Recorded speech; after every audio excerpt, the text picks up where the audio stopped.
نیا چاند دیکھنے پر یہ دعا پڑھنی چاہیے، اللہم اہللہ، اور ایک اور روایت میں آتا اہلہ، اللہم اہللہ علینا بالیمن والایمان والسلامۃ والاسلام ربی و ربک اللہ، کہ الہی ہم پر یہ چاند امن، ایمان، سلامتی اور اسلام کے ساتھ طلوع فرما، اے چاند میرا اور تیرا رب اللہ ہے۔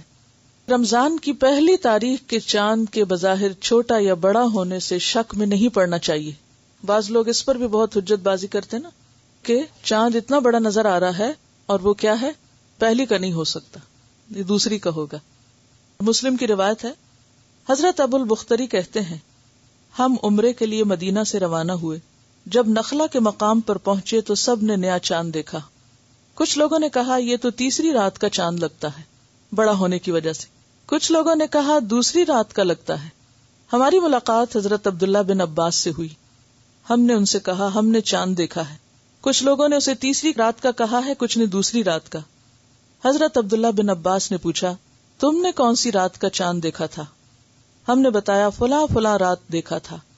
تو کہنے لگے کہ رسول اللہ صلی اللہ علیہ وسلم کا ارشاد ہے اللہ تعالیٰ اس کو تمہارے دیکھنے کے لیے بڑا کر دیتا ہے، لہٰذا وہ اسی رات کا چاند تھا جس رات تم نے اسے دیکھا۔